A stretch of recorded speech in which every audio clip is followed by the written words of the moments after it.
É o Wilson Alberto primeiro, não? Isso mesmo, o Wilson está aí, né? Tá. Sim. Eu vou desligar o microfone para não dar eco. Eu também. Wilson, fique à vontade, viu? Então, finalizando, a gente só agradece e já a outra banca já vai se organizando na sequência. Outro trabalho, quer dizer, né?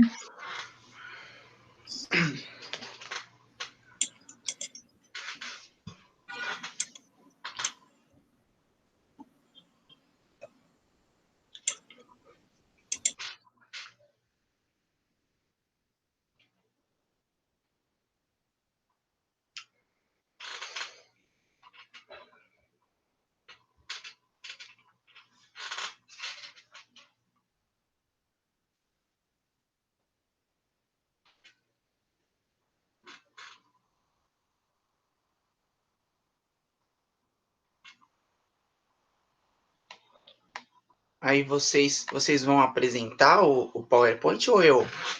Que tinha que enviar para o e-mail? Não, isso. Cada um de vocês apresenta. Ah, você tá. Certo? Tá, vou apresentar aqui, peraí. A gente só pediu para enviar, caso tenha algum problema e a gente possa auxiliar, mas todos é que vão projetar, tá bom? Tá.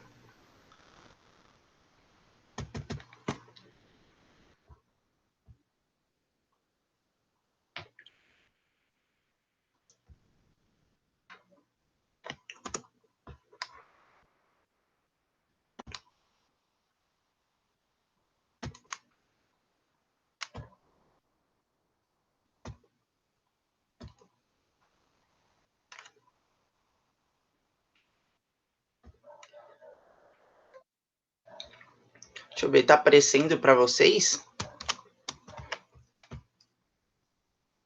Sim, tá, só pôr no modo de apresentação. Tá aparecendo então, né? Perfeito. Então, vamos lá.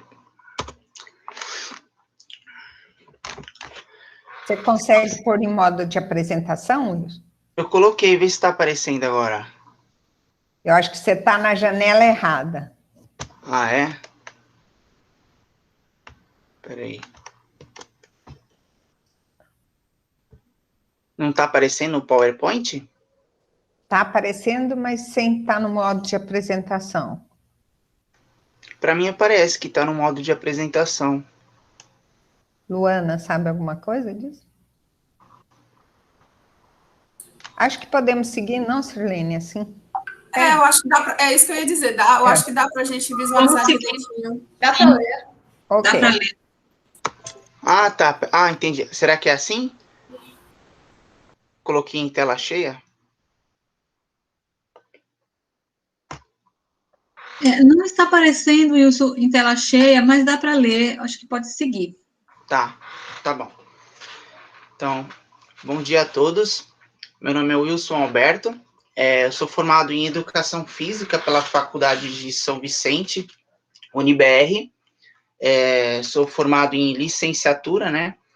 Atualmente eu faço bacharelado em Educação Física e estou fazendo pós-graduação em Psicopedagogia.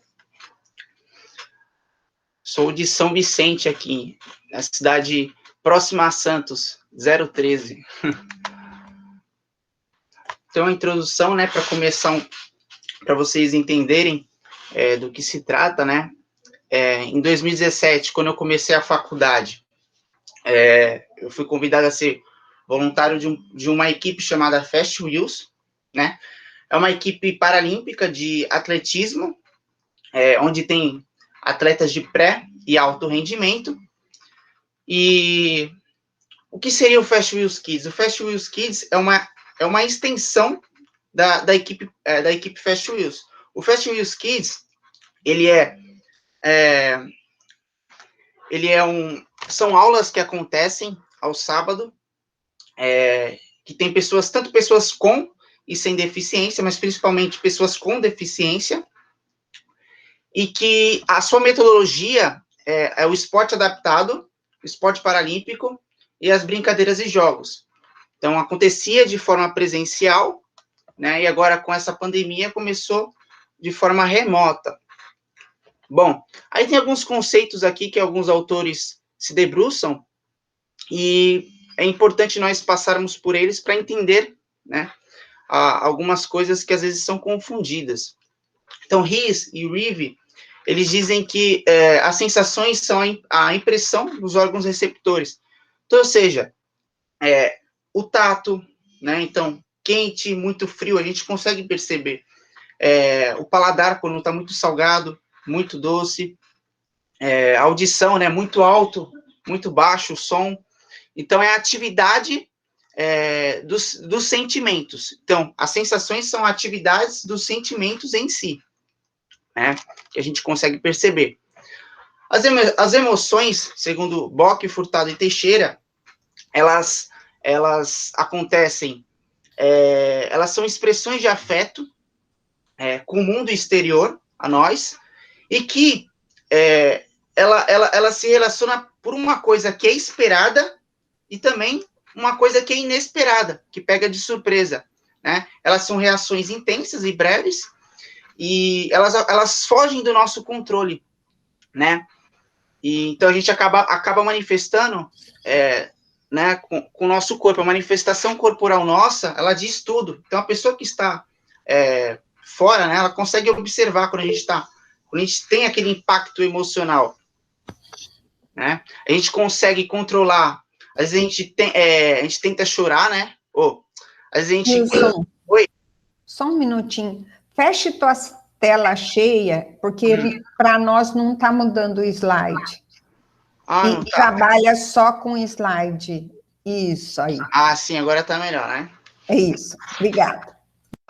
Então, continuando, às vezes a gente consegue segurar o choro, né? Mas por dentro a gente tá chorando. E muitas vezes acabamos, né, soltando uma lágrima ou outra. Então, as pessoas conseguem perceber. E aí, os sentimentos, né? O Ledoux diz que nós temos 3 componentes associados com a emoção, né? A primeira é a representação. O segundo, o significado. E o terceiro é a percepção.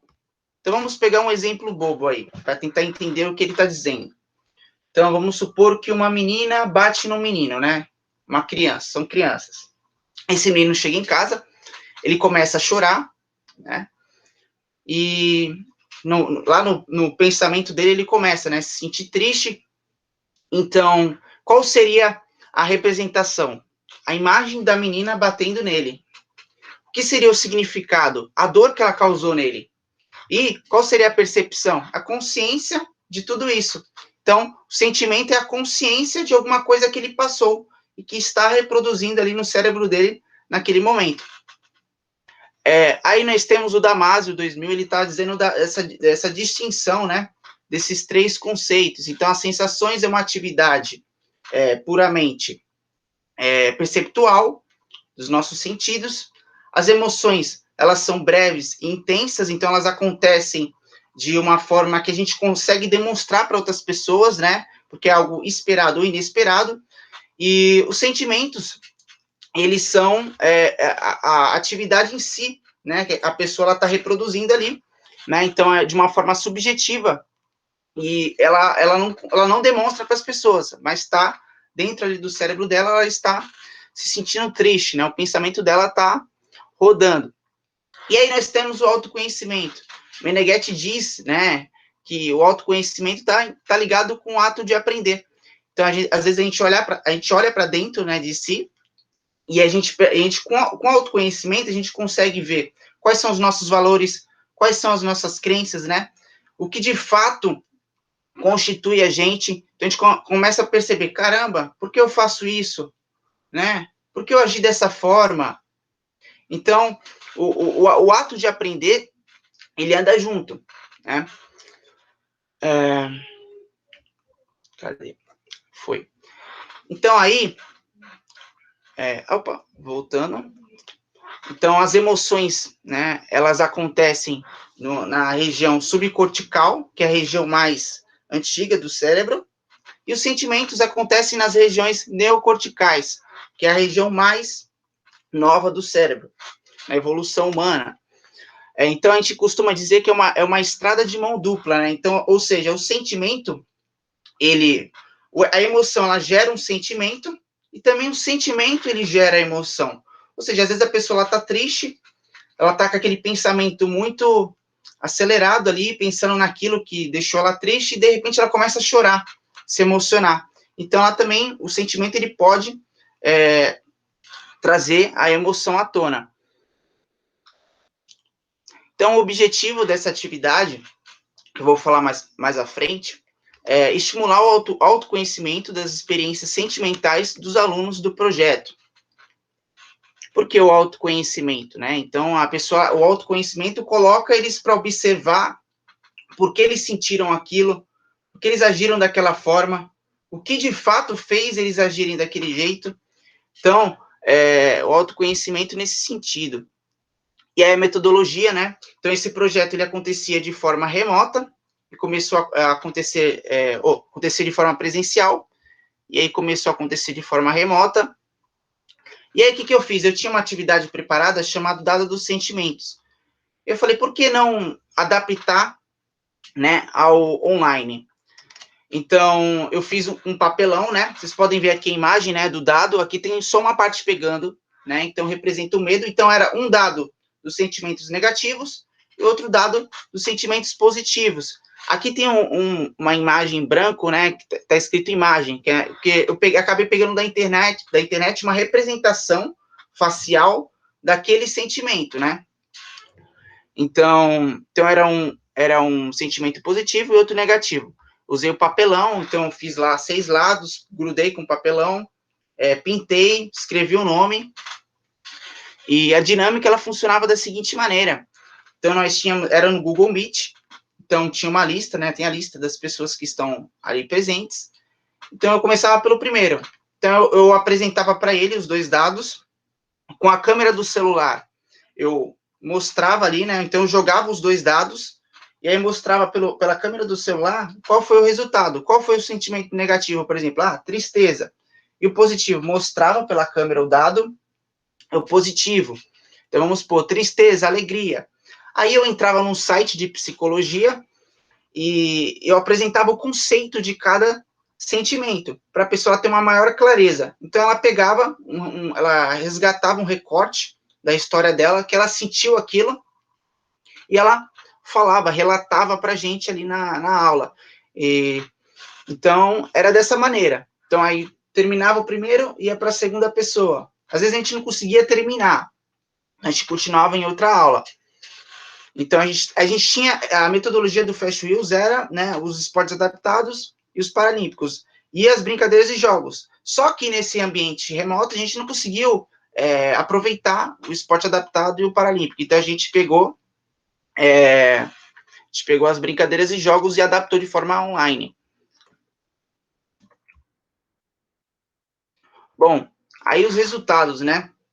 As percepções dos participantes. O que eu consegui observar, né? Foi até interessante que teve um lá que ele falou o seguinte: mas, professor, o medo, ele não pode ser algo positivo, né? Aí eu falei, tá, mas como? Né? Aí tu vê o feedback dos alunos, né? Ele falou, eu tive um acidente de moto e depois de um tempo eu voltei a andar de moto, mas o meu sentimento de medo era algo positivo. Por quê? Porque se eu acelerasse demais a moto, correria o risco, né? Aumentaria o risco de eu cair de novo. Então, era algo positivo. Era algo que por dentro poderia ser negativo, mas que me traria benefícios, né? Então, esse foi um dos feedbacks dos resultados. Aí teve um outro lá, que era um sentimento de culpa, né? Porque ele foi correr uma prova de 1.500 metros e ele acabou meio que tropeçando e derrubando um outro companheiro no meio da corrida. E aí eles voltaram tudo a correr. Só que ele se sentiu culpado porque o outro ele não conseguiu terminar a corrida, porque ele machucou o joelho. Então ele continuou correndo, só que ele teve uma hora que ele parou, porque a dor aumentou demais no joelho. Então ele começou a se martelar, né, se sentir culpado naquele momento, porque atrapalhou o companheiro que poderia ter um resultado melhor. E aí teve outras pessoas que relataram que pegavam esse sentimento e aprendiam com eles, outras pegavam esse sentimento e enfrentavam, né, e outras tentavam outras formas de tentar tirar aquele sentimento da cabeça, né? Então, os resultados foram esses. Então, deixa eu ver. Então, aí a conclusão. Bom, o que eu pude perceber, né? Que como era de forma presencial, essa questão, a gente, geralmente na aula presencial, a gente começava com uma atividade mais em grupo, e depois a gente separava os alunos, né, por sessões. Então, a sessão do esporte adaptado, a sessão das brincadeiras e jogos. Então, muitas vezes essas pessoas não acabavam ficando naquele grupinho, né, que tem mais afinidade. E acabavam não conhecendo essas pessoas. E no online, a gente teve essa possibilidade de estar todo mundo ali, olho a olho. Então, a gente começou, através dessa atividade, conhecer histórias de pessoas que a gente não tinha tanto contato, né? Aí, as referências, e aqui o meu contato. Quero agradecer a todos pela presença, e é isso aí.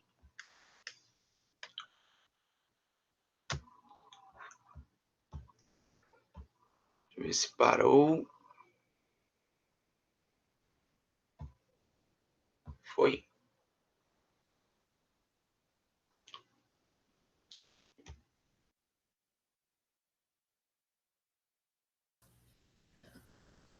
Muito bem, Wilson. Agradecemos sua bela apresentação. E, ao final, então, a gente conversa um pouco, né, Sirlene? E... Eu coloquei só para testar, professora, compartilhamento. Tá bom. Então, o Wilson fez dentro do tempo, muito obrigado. E a gente passa, então, à próxima apresentação, Ana que vai fazer, certo? Ana, se quiser caprichar isso, ia falar. Isso, agora está tranquilo. Estão me ouvindo direitinho, porque agora eu só estou com a tela, né? Tranquilo? Posso começar? Pode começar, Ana. Bom dia, Wilson, que trabalho gostoso de escutar, de assistir, né? Falar em sentimentos hoje, igual eu falei anteriormente, eu também estou aflorada em sentimentos, mas meus sentimentos são positivos, né? E hoje eu quero apresentar para vocês um texto, né? Se Deus quiser, será um capítulo, né? Do e-book, do evento. Ele é de autoria de Ana Karine, de Irã Pinel e de Luciene. Mas, na verdade, nós somos muitos autores que estamos construindo esse texto. O texto intitulado Descortinando o Palco da Vida, o brincar na brinquedoteca da CARF durante a pandemia de Covid-19. Quero falar para vocês um pouquinho sobre a CARF. A CARF é a Associação Capixaba contra o Câncer Infantil. Né? Eu fiz a minha pesquisa de mestrado, que resultou no livro Por uma Fenomenologia do Brincar, e no ano de 2018. E no ano de 2019 eu trabalhei nessa instituição. Né? No final de 2019 eu me ausento, eu peço para sair, e eu retorno agora em abril desse ano de 2021, no período da pandemia. A CARF, ela dispõe nas suas instalações de uma brinquedoteca hospitalar, em espaço não hospitalar. Né? Por que isso? É uma brinquedoteca de acordo com todas as exigências da Anvisa, e essa brinquedoteca, ela acolhe, né, crianças e adolescentes com tratamento oncológico e hematológico. Então, ela tem toda uma peculiaridade de uma brinquedoteca hospitalar. A instituição dispõe nos dados dos seus arquivos que no ano de 2019, 3.294 pessoas, incluindo os adolescentes, as crianças, os acompanhantes, as pessoas que passam por aquele espaço para fazer alguma oficina, um atendimento de fisioterapia, de nutrição, tiveram acesso a esse espaço. É um número relativo de pessoas, né? E, consequentemente, quando se tem acesso ao espaço da brinquedoteca hospitalar, não é só espaço, é tudo que ele representa. Com a pandemia do Covid, esse espaço ele foi fechado no ano passado, em abril. Né? Infelizmente, eu preciso dizer uma coisa, o direito ao brincar, garantido pela Lei 11.104 de 2005, foi violado. Mas ele foi violado em nome de uma segurança, da segurança à vida, né? Mediante aos cumprimentos do protocolo da OMS. Então, foi preciso fechar esse espaço, assim como nas brinquedotecas hospitalares do mundo inteiro. Esse trabalho que nós estamos apresentando agora, Ana e tantos outros, ele objetiva a partir do enfoque fenomenológico existencial, que é a minha linha de pesquisa, minha linha de domínio, assim, de paixão, apresentar o brincar e o cotidiano da brinquedoteca hospitalar da ACAP nesse período que ficou fechado. Então, do ano de 2020 a 2021, para vocês verem, conhecerem um pouco do que foi feito, né, tentando minimizar esse direito que foi violado. Os usos dos recursos tecnológicos, né, então, rede social, hoje em dia nós temos o Google Meet, todos esses recursos, o WhatsApp, eles foram utilizados para minimizar essas perdas. Então, no ano de 2020, através de projetos intersetoriais, e quando a gente fala assim de projetos intersetoriais, nós estamos falando de fisioterapia, nutrição, o serviço social, a comunicação, o serviço de voluntariado, toda a equipe da instituição, né, trabalharam em um único propósito. É preciso que a gente continue garantindo, mesmo que seja minimamente, um pouco brincar representa essas crianças. Atualmente, hoje, né, eu falo que agora eu retorno para a instituição, eu faço parte do grupo da instituição ACAP, também sou formada brinquedista pela ABRE, sou auxiliada ABRE. E isso traz uma certa responsabilidade muito grande, porque você, quando tem a formação pela Associação Brasileira de Brinquedotecas, você participa de um grupo muito sério de pesquisa. E hoje a ABRE ela tem um manual de como proceder nesses espaços das brinquedotecas. Então, quando eu retorno para cá, né, agora em abril, muito recente, a coordenação técnica, a Silvia, ela fala, Ana, olha, hoje nós estamos voltando com as atividades das oficinas para os acompanhantes, porque é importante a gente cuidar de quem cuida também. Essas mães, elas fazem oficinas, as crianças frequentam a classe hospitalar, as crianças frequentam o espaço da brinquedoteca. Já que teremos as oficinas para os pais, você retorna para a equipe, vamos abrir a brinquedoteca nesse curto espaço, segunda, quarta e sexta, de 2 da tarde às 3:30 da tarde.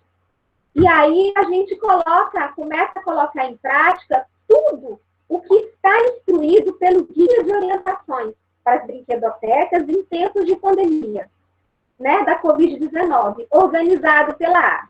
E eu vou aqui fazer logo uma propaganda. Entrem no site da ABRE e conheçam esse material. Muita importância para quem trabalha, pesquisa e vivencia o brincar, né? Então, esse espaço, ele retoma agora no final de abril com nova estrutura. Antes, gente, esse espaço, ele era um espaço assim colorido, o espaço estava à disposição da criança.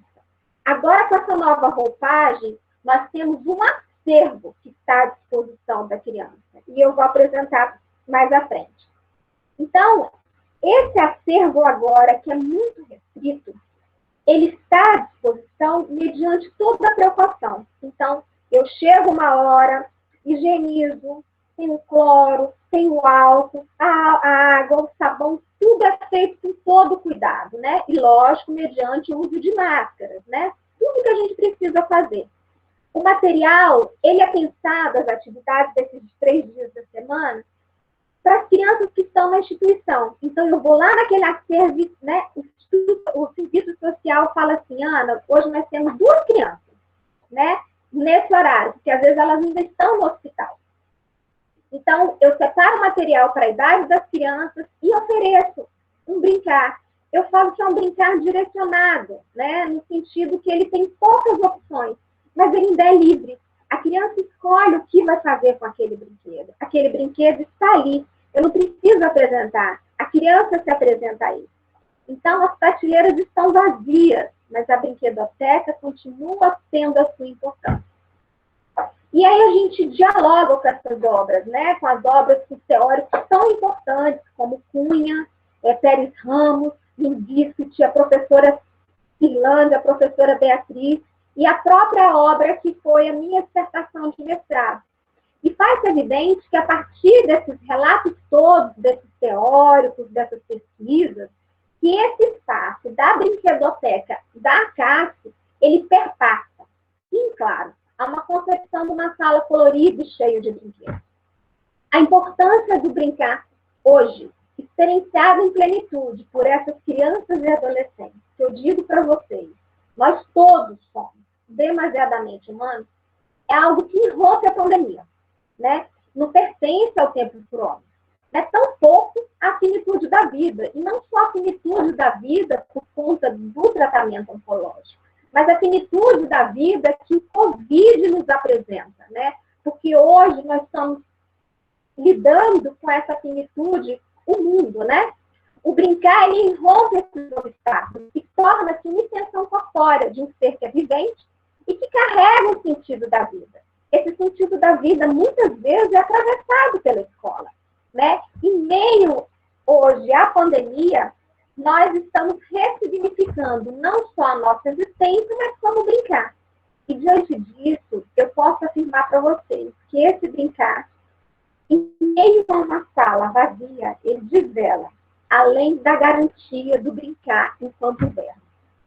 E aí, eu apresento um pouco, tá? Todas essas imagens, elas estão nas redes sociais da CAF, tanto no Instagram, que é a CAF oficial, como no Facebook. E teve, então, no ano de 2020, lives com a Eliana Zandonardi, que é uma escritora infantil aqui do Espírito Santo, que, assim, tem histórias maravilhosas. A Ingrid, que atuou lá como pedagoga na instituição. Tiveram lives de história, lives falando sobre a importância da educação. E também no YouTube, a instituição trabalhou com o projeto Brincar o Melhor Remédio, que é da Universidade Federal do Espírito Santo, com a CAF. É da Educação Física. Esse projeto, ele é apoiado, né, pela ArcelorMittal, porque é uma instituição que precisa de apoiadores. Então, no ano de 2020, muitas coisas foram feitas. A gente gostaria, sim, de ter feito muito, ter assistido muito mais, né? Mas existiu esse caminhar, sim, para minimizar essa perda. E aí eu quero apresentar para vocês, igual eu falei, né, que não sei se todos estavam presentes, que para mim hoje é uma emoção muito grande. Né? Em 2018, meu primeiro dia de pesquisa nessa instituição, quando eu adentro essa instituição para me apresentar enquanto Ana Karine, foi o dia do brincar. E o último dia da minha pesquisa foi o dia do amigo. E hoje eu estou aqui como aluna do doutorado da Universidade Federal do Espírito Santo, fazendo a minha primeira apresentação, falando da temática que eu pesquiso, que são brinquedotecas hospitalares, no dia do brincar. E isso é algo que me comove. E aí, olha só, essa é a brinquedoteca no ano de 2018. A entrada, para vocês verem a movimentação. E aí, vocês vão ver como é que ela está hoje, né? Como é que ela estava no dia 27, que foi que a equipe de comunicação social fez as imagens e enviou, porque, infelizmente, eu estou me recuperando da Covid, então eu estou em casa. No ano de 2018, essas imagens são imagens da minha pesquisa. Olha só como que era a sala de espaço dos adolescentes. E olha como ela está hoje, né? Essa é a sala. No ano de 2018, nós temos 3 espaços. A sala dos adolescentes, uma sala que tem um palco, né? E a outra sala que é mais destinada a crianças menores, no sentido que tem escorregador, casinha de boneca. E aí, esse segundo espaço, ele é um espaço sempre muito movimentado. E hoje, esse espaço, ele é um espaço que recebe todo o acervo. Todo o acervo está guardado, as portas estão fechadas, ninguém tem acesso, só os funcionários da instituição. E esse que eu falo que é o palco da vida, né? É o lugar sala principal, onde tem o palco, ela em 2018, e essa hoje é a Brinquedoteca da casa. A Brinquedoteca da casa, que em meio às salas vazias, tem tanto a nos mostrar. E aí são os brinquedos que foram higienizados, porque nesse dia teria criança de 2 anos e meio. E eu quero finalizar, né, e deixar reflexões para vocês, para dizer que esse brincar, hoje, nos espaços de brinquedoteca hospitalar, ele descortina o palco da vida. E ele nos revela crianças e adolescentes capazes e desejosos de realizarem a aposta no grande sentido da vida, que é ser sendo brincante no mundo. E obrigada a todas as pessoas que estão me assistindo e a todas as pessoas que estão envolvidas nesse texto. Né? Nós não somos só Ana, Luciene e Irã, nós somos muitos. Nós somos uma equipe, nós somos mães, nós somos os pais, nós somos as crianças. As referências, os meus dados para contato, também tem os dados das redes sociais da instituição. E muito obrigada.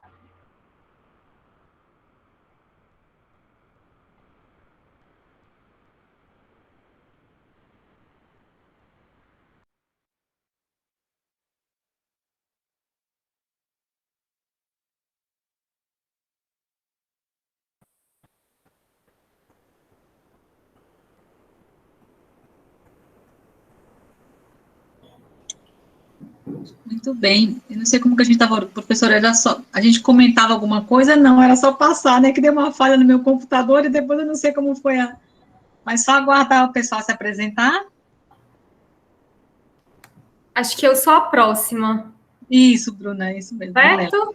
Aham, perfeito. Vou só me organizar aqui para colocar o slide. Só um minutinho, meninos. Ok. Eu estava falando com você, Sirlene, com o microfone desligado. Está muito frequente isso. Obrigada, então, Ana. Eu acho que vamos fazendo assim, porque, pelo amor, que vai ter muita conversa aqui. Só apresentar dois, já tenho vontade de conhecer um monte de coisa. Falar. A gente faz as considerações no final, para que vocês possam dar o tempo de vocês tão precioso aqui, né? Muito lindo. Isso aí, isso aí. Vocês conseguem ver? Tá indo agora. Conseguiram? Você está apresentando a sua tela. Peraí. Mas seria os slides. Eu não sei mexer muito nesse Meet. Você vai aqui embaixo. Brunella, se você abre quiser, eu posso para você. Ah, eu quero. Quem falou? Luana. Ah, então vamos. Eu tô com um scriptzinho aqui, eu consigo acompanhar. Eu até prefiro. Não, a gente tem 2 trabalhos e pode tirar o raciocínio. Deixa eu deixar o meu quietinho aqui.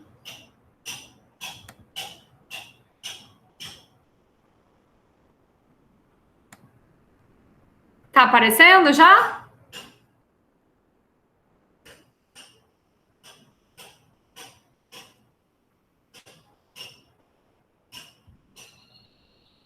Boa. Então, vamos lá. Olá, bom dia aos organizadores desse encontro científico. É um prazer poder participar.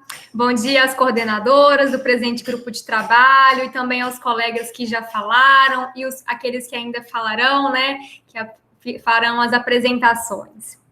Eu me chamo Brunella, sou advogada.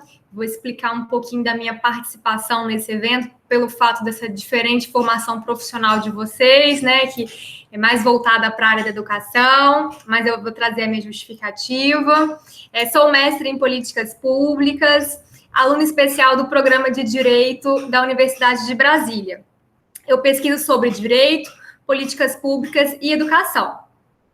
E, em conjunto com meus colegas, a Ana Karine Loureiro, que acabou de apresentar essa lindíssima apresentação, que não precisa nem de falar, né? É só olhar os olhos, a gente já vê o quanto ela é apaixonada pela temática. E juntamente com a Ana e com o Irã, né, nós elaboramos, que são da área da educação, nós elaboramos esse resumo, né, e com o objetivo de mostrar um olhar cognitivo para além desse olhar cognitivo pedagógico, né, a gente buscou trazer uma interdisciplinaridade entre a educação e entre o direito. Então, com muita satisfação, iremos tratar desse assunto tão importante, tão necessário, um assunto que, inclusive, é direito, que é o brincar. E então, eu e meus colegas, a Ana e o Irã, elaboramos esse resumo. O brincar nos espaços escolares, uma análise sob a perspectiva dos direitos humanos. Pode passar. Tá passando a introdução? Porque para mim tá... Ah, tá. Continuar, então, né? Não, não, o que tá passando no meu, tá a introdução para vocês direitinho? Não, tá a página inicial, o nome é... Tá, então deixa eu... Pronto. Isso, ótimo. Então, de início, nós partimos da premissa de que a infância é um período singular, né, na vida de uma criança. Nesse período, nessa etapa que a criança constrói as suas particularidades, as suas peculiaridades. É nesse período que a criança ela terá as primeiras experiências de vida com a família, com a escola, com os pais. E não bastasse isso, para o direito, essas crianças são também sujeitos de direito. Pode passar. Isso. Mas os direitos das crianças não foram de pronto reconhecidos, né? Ao contrário, o direito das crianças foram fruto de lutas, de conquistas, foram fruto de um processo histórico-social que culminou com a edição de diversas normativas próprias. E nesse processo foram reconhecidas as vulnerabilidades desse grupo, e as vulnerabilidades também biológicas, né? A fragilidade física desses seres em desenvolvimento. Além disso, as peculiaridades subjetivas. O que é ser criança? Como pensa uma criança? Como age uma criança? E que tipo de proteção elas necessitam? E aqui eu também incluo a proteção jurídica e não só a familiar. E o objetivo desse trabalho é justamente isso, realizar uma pesquisa bibliográfica e documental para analisar o direito ao brincar no contexto escolar. Para tanto, né, nós fizemos um apanhado das normativas, dos documentos legais que dispõem sobre o direito ao brincar. E encontramos a Declaração Universal dos Direitos da Criança, né, a Convenção Internacional dos Direitos da Criança, a Constituição Federal de 88, o Estatuto da Criança e do Adolescente de 1990, normativas essas protecionistas que visam assegurar a dignidade da criança e justamente essa condição peculiar de pessoa em desenvolvimento. Esses documentos, eles então trazem essas normas protetivas da criança e dispõem expressamente sobre o direito ao brincar. O que é dispor expressamente? Esses documentos, eles positivam o direito ao brincar. Então, o direito ao brincar é dever da sociedade, do Estado, da família. E o direito ao brincar é igualmente importante aos demais direitos, como a saúde, a educação, a alimentação de uma criança.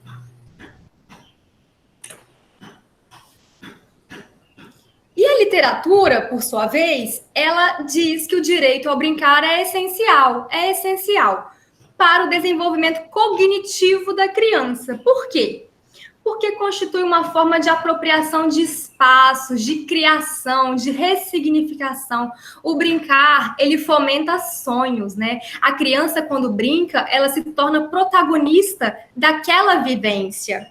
Então, daí nós estamos propondo a análise do brincar nesse contexto escolar, como forma da criança experienciar, interagir, como forma da criança ser protagonista de suas experiências, como forma de interação da criança com outras crianças, de crianças com adultos, inclusive. Esse seria o artigo, né, da literatura. Pode passar. Que a literatura acredita que o brincar é importante para o desenvolvimento cognitivo. E aí a gente finaliza, né, no próximo, que o brincar, portanto, é um direito humano, ele traz benefícios certos ao desenvolvimento cognitivo da criança e, o principal, ele é essencial ao processo de aprendizagem formal. Daí porque entendemos a expansão do brincar ao espaço escolar. E assim a gente finaliza a apresentação. Pode passar que vai vir as referências. Só um pouquinho, porque eu não sei porque ele está atualizando. Pronto, deu certo agora. Está atualizando. Eu agradeço a atenção de vocês e reforço que está sendo um prazer poder participar de um evento tão diferente, mas tão essencial, né? Para mim está sendo um pouco diferente porque eu mexo mais com a área da educação e políticas públicas. O brincar já é outro viés, né, que eu estou aprendendo muito com essa troca junto com vocês. Obrigada. Também. Parabéns. Obrigada. Podemos seguir. Dá uma vontade de falar, né? A gente fica... Ida, eu até desliguei meu microfone para não falar, porque senão... Porque foi empolgando.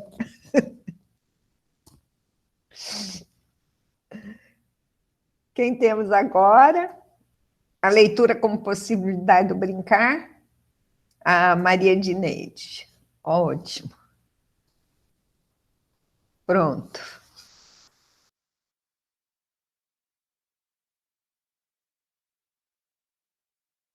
Só um segundo que eu esqueci de abrir o microfone.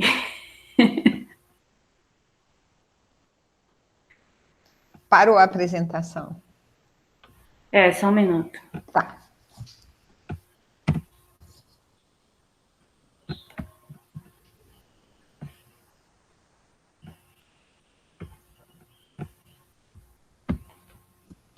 Está aparecendo já para vocês? Ok.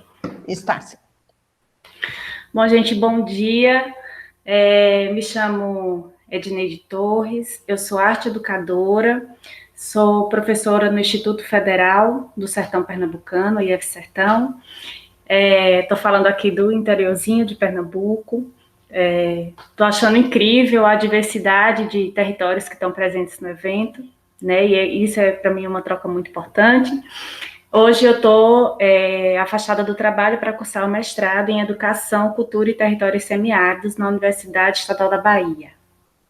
Eu sou, dentre as minhas atividades, eu trabalho com contação de história, e aí trago para vocês o trabalho, a leitura como possibilidade do brincar, tentando devolver à leitura esse espaço lúdico, esse espaço do faz de conta e o espaço imaginativo, porque segundo a pesquisa da Retratos da Leitura do Brasil, a última, eu venho acompanhando desde a primeira, a gente já está na 5ª edição, esse espaço do brincar, né, a leitura tem sido vista cada vez de forma mais sisuda, e aí essa demanda lúdica que a leitura pode possibilitar, né, do jogo simbólico, do jogo do faz de conta, está sendo cada vez mais afastado desse ato de ler, principalmente quando as crianças vão ficando um pouco maiores, né? Então, os trabalhos de mediação com leitura vão ficando cada vez mais escassos após o período de alfabetização. Elas permanecem ainda na educação infantil, mas que estão também diminuindo. E aí eu trago para ilustrar esse pensamento, né, da leitura enquanto brincar, a experiência do Clube de Leitura da Academia Ractal. A Academia Ractal é uma escola que existe dentro do Instituto Federal do Sertão Pernambucano, no meu campus, que é o campus Petrolina, que é uma escola de programação de jogos e robótica. Mas a equipe da Academia Ractal percebeu um déficit de leitura nas crianças e um distanciamento delas do hábito de ler. Então, eu fui convidada para criar, junto com a equipe da Academia Ractal, um projeto de mediação de leitura. E nós definimos como o lúdico como um conceito transversal dessa mediação, né? Então, várias questões como a participação espontânea, não obrigatória no clube de leitura, a participação de jogos simbólicos, então, desde a ambiência que a gente criou para acolher as crianças, até todo o translado que se fazia entre uma sala e outra, jogos simbólicos pelo caminho iam sendo colocados a partir de narrativas ou a partir de elementos do caminho que iam possibilitando o brincar, né, com o corpo, com a interação entre as crianças.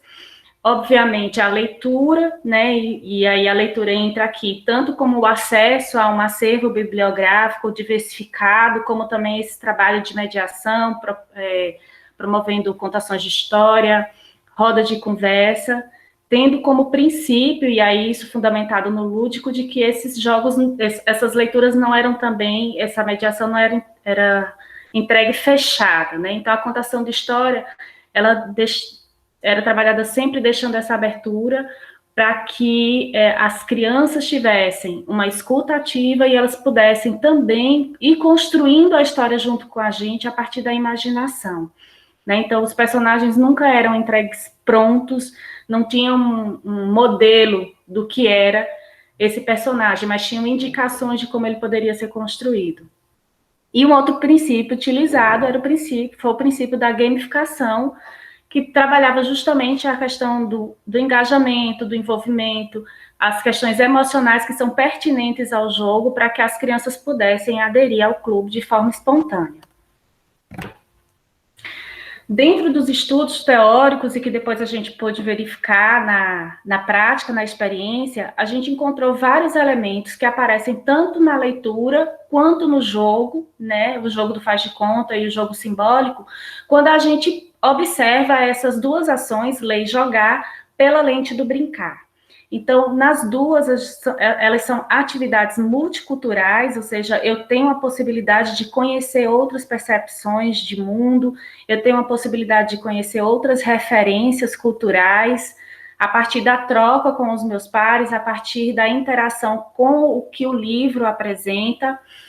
São atividades que favorecem a socialização, a inclusão e a diversão, e a gente conseguiu verificar isso nas atividades, como, por exemplo, crianças que estavam ainda em processo de alfabetização e crianças que já dominavam, já eram leitores fluentes, um lendo para o outro ou estimulando o outro a perceber nas ilustrações do livro uma narrativa, a troca espontânea entre as crianças,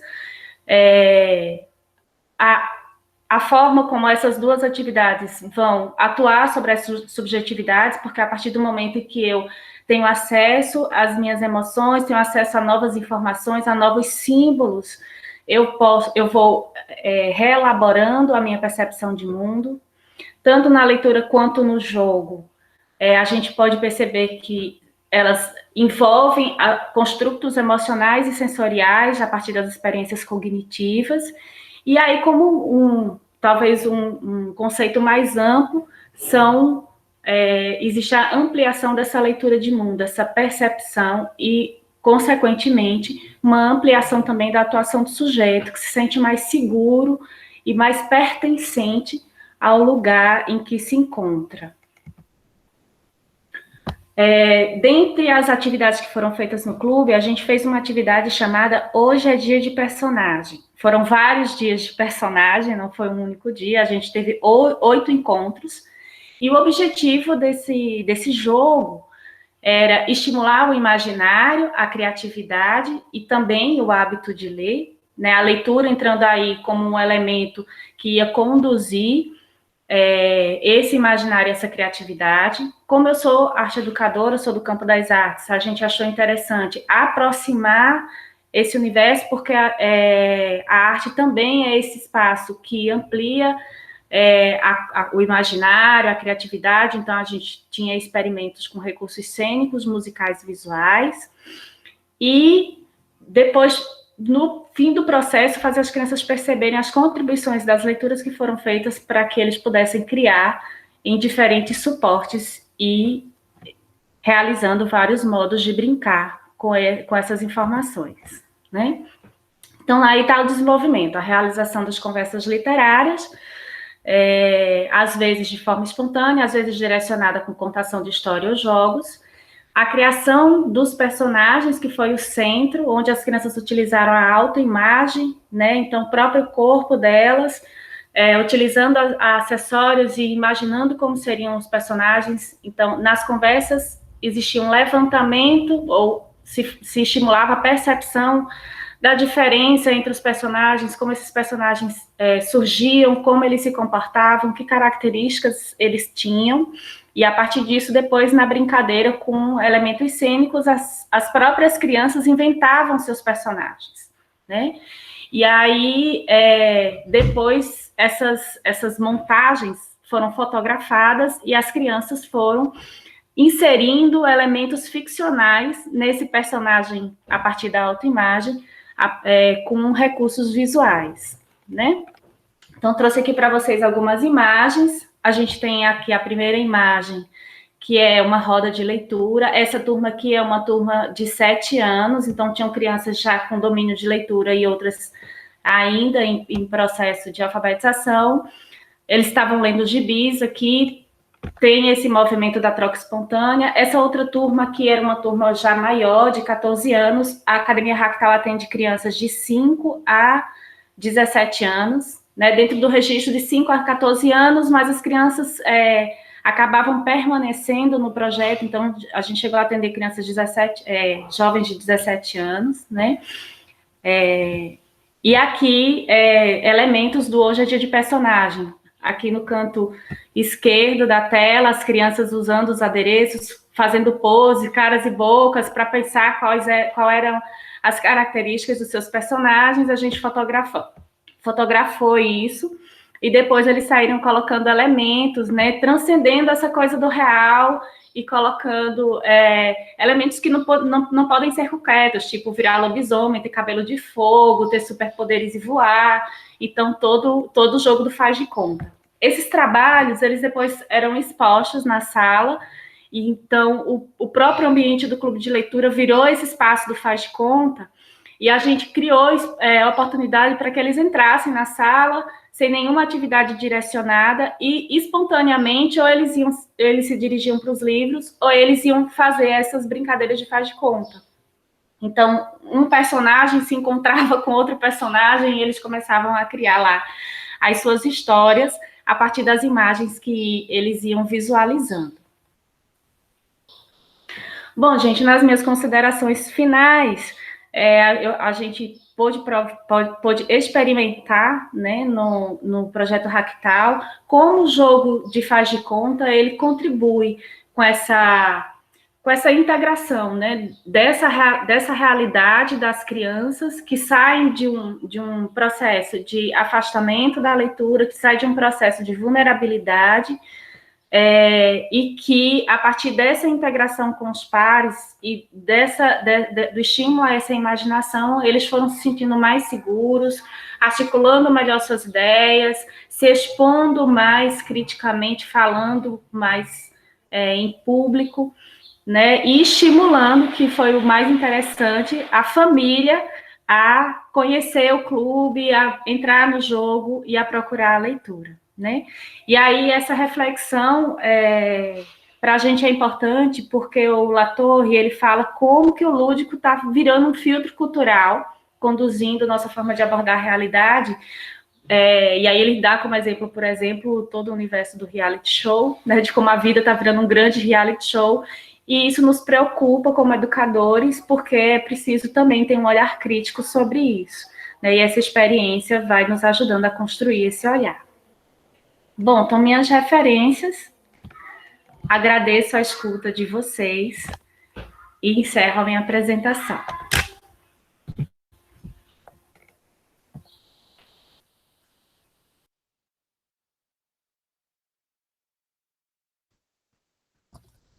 Muito bom, Edneide.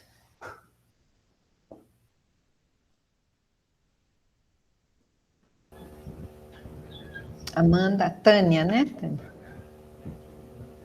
Bom dia, pode iniciar? Sim, Amanda, pode.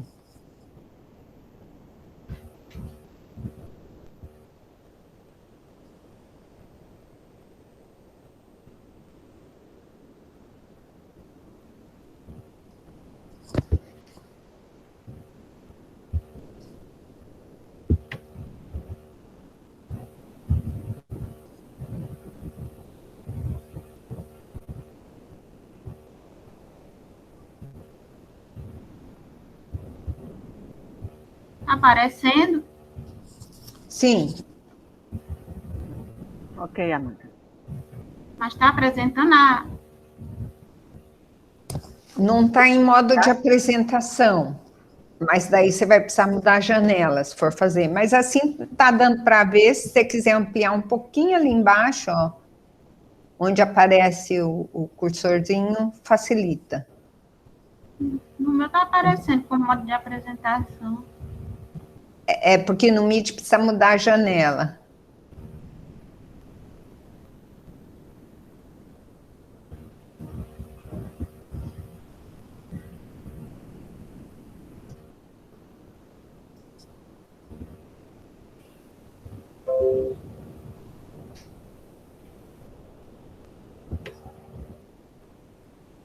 Apresentar assim mesmo, né? Tá. Posso dar uma sugestão? Sim, Edneide. Você vai no seu PowerPoint, você já abre, antes de sair, você já abre. Aí no seu teclado tem a janelinha do Windows, você aperta e volta para o seu navegador de internet. Aí você encaminha. Entendeu? Não sei, né, Amanda? Consegue fazer, Amanda? Você não apresente assim mesmo. Sim, tá dando para ver, Amanda. Ednei, eu agradeço, mas não sei se ela vai conseguir, né, Amanda? Deseja que eu passe? Pode ser.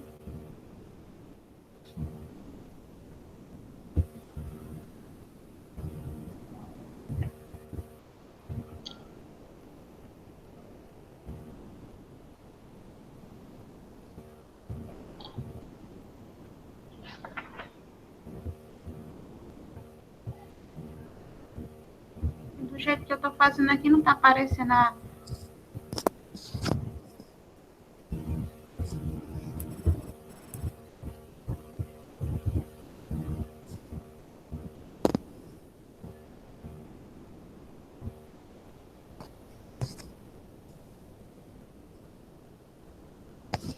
Consegue pôr em apresentação, Luana?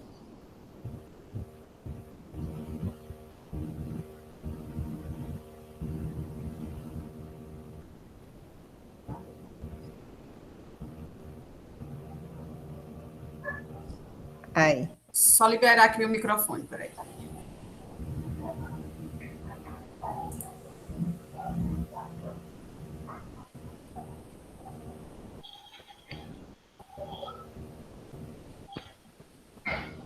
Acho que podemos seguir assim. Não, tá. Tá aparecendo, né? Tá. Oi. Bom dia, eu sou Amanda de Cássia, sou graduada em Pedagogia pela Universidade Estadual do Ceará, campus FECLI, e agora eu vou apresentar o seguinte trabalho: criar uma experiência de mediação de saúde e inclusão na infância. Tem como autoras eu e a minha orientadora, doutora Tânia Maria de Souza França. Bem, esse trabalho tem como palavras-chave lúdico, criança, brincar, inclusão e formação. Seria só como aumentar um pouco a letra que está... Apresentar? Aumentar um pouco, que está pequeno para mim. Aumentar a letra. Abriu para vocês? Ô, Luana, você não está conseguindo fazer a expansão, é lá embaixo, é tela inteira, é só Eu clicar coloquei, nela. professor, eu não estou conseguindo, eu coloquei. Para mim aparece. É a porque janela. é o sistema, é o tipo de... Peraí, A apresentação dela está cheia de detalhezinhos, está bem legal, mas eu estou tentando aqui, não está dando certo. Vou tentar de novo, peraí. manda para mim, se for o caso, eu tento aqui. Qual é a sala? Mande Sala para mim. 2. Sala 2. É. Apresentação número 5. 5. 5. É. Participante, apertação 5. Ok, eu estou baixando aqui, estou baixando ela. Ok, tu vê se eu consigo baixar.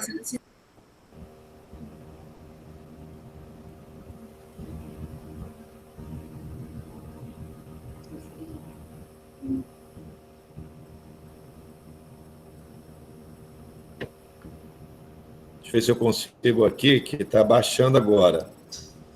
Porque esse formato que entra é o formato do Google, entendeu? Por isso que às vezes pode gerar essa... Vamos ver aqui se vai... Eu vou ter que apresentar, tá bem? Deixa eu ver aqui.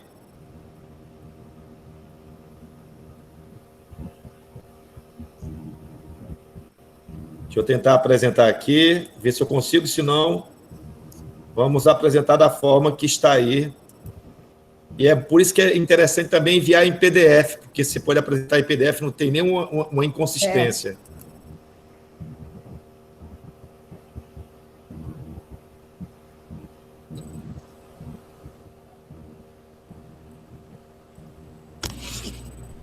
Ok, vamos ver se vai funcionar aqui. Vocês estão vendo minha tela aí agora? Sim.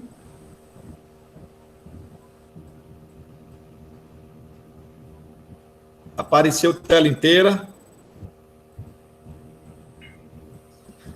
Não. Agora? Acho que vai aparecer. Vamos Vai, aguardar. está carregando. Sim. Então, pronto. Pronto, deu então, certo.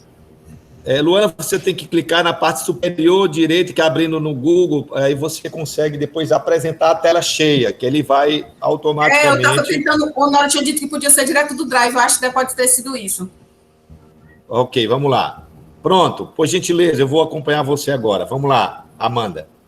Você vai me dando o comando, Amanda. Falando, professor, pode passar, tá ok? Só me dá o comando. Pode passar para o outro. Bem, por meio do nosso estudo, a gente pode perceber a importância da brincadeira para a criança e como ela pode contribuir em muitos sentidos, como no desenvolvimento motor, emocional e intelectual da mesma. E também as atividades desenvolvidas no nosso projeto Brinquedoteca Espaço Lúdico para Brincar pode proporcionar esses momentos. Como objetivo, trazemos que as atividades do projeto podem trazer momentos inclusivos e também momentos de saúde para as crianças, uma vez que ajudam a desenvolver o sistema motor e outros sistemas sensoriais. Pode passar. Então, a metodologia aplicada foi a abordagem qualitativa e também a epistemologia da prática, já que para a realização da pesquisa utilizamos as reflexões do nosso projeto, que das práticas vivenciadas, das atividades do mesmo.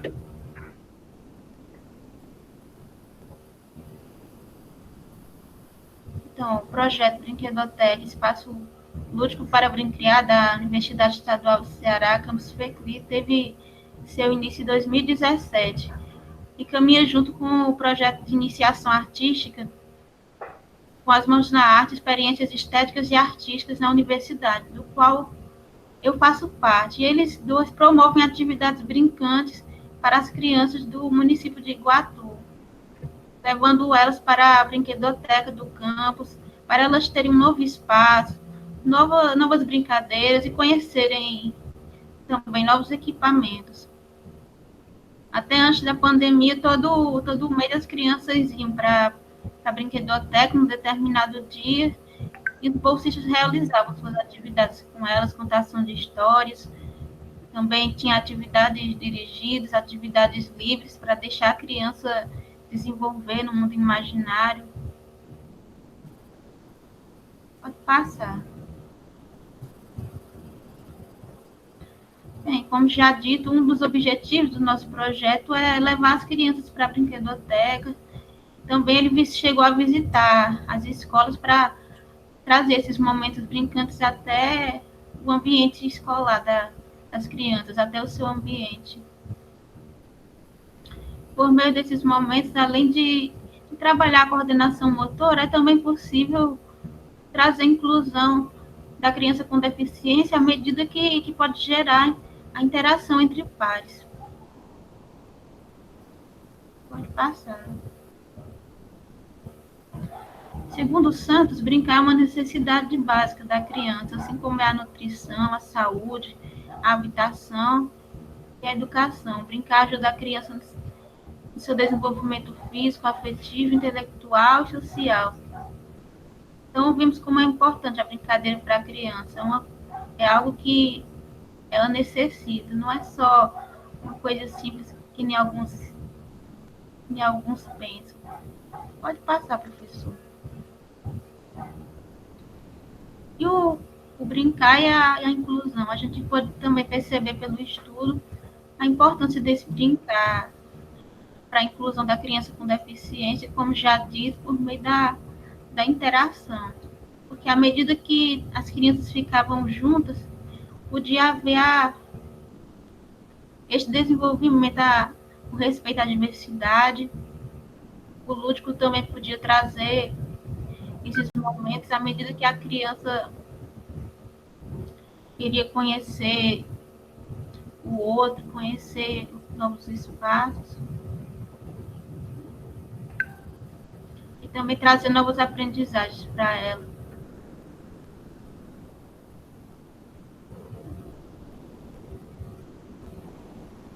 E até, segundo Mantuan, essa interação vai gerar inclusão. Que inclusão é a nossa capacidade de entender e reconhecer o outro e, assim, ter o privilégio de conviver e compartilhar com pessoas diferentes de nós. E ela mesma disse que inclusão é estar com, é interagir com o outro. Então, à medida que as crianças estavam com o outro, estavam realizando aquelas atividades, podia-se dizer que estava tendo a inclusão. E também colaborando com a saúde biopsicossocial daquelas crianças. Pode passar. E aqui trazemos um dos nossos momentos, que foi quando as crianças foram para a praça para realizar as atividades. E também mostramos um momento que a inclusão estava acontecendo na universidade, pois algumas das nossas alunas do curso de pedagogia também têm a deficiência. No caso, um aluno que tem síndrome de Down, um aluno que é surda. Pode passar. E aqui outro momento que as crianças iam para a brinquedoteca para realizar as atividades, as contações de história, as atividades dirigidas, as atividades livres. E aí a gente percebia como era proveitoso para elas cada momento desse.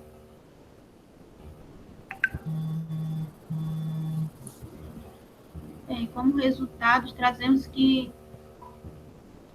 o projeto Brinquedoteca Espaço Lúdico para Brincar pode trazer esses momentos inclusivos e interativos para as crianças, onde podia proporcionar a interação e também a saúde das mesmas, uma vez que proporcionava o desenvolvimento motor, também de outros sistemas sensoriais.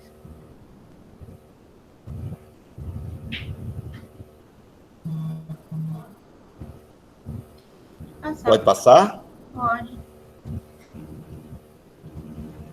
E, como considerações finais, trazemos que, apesar de hoje ainda existir barreiras para a inclusão, já está bem mais avançado e nós devemos cada vez buscar que aconteça mais a inclusão em sala de aula. E, para isso, o professor tem que sempre estar buscando novas formações, e assim nós que ainda somos graduandos, devemos fazer formações continuadas já desde cedo e conhecer a diversidade para um dia, quando formos estar na nossa sala de aula, assumir a nossa turma, poder atender cada aluno, atender não, poder ter a assistência pedagógica. Pois, pode passar, professor. Aqui são algumas das referências.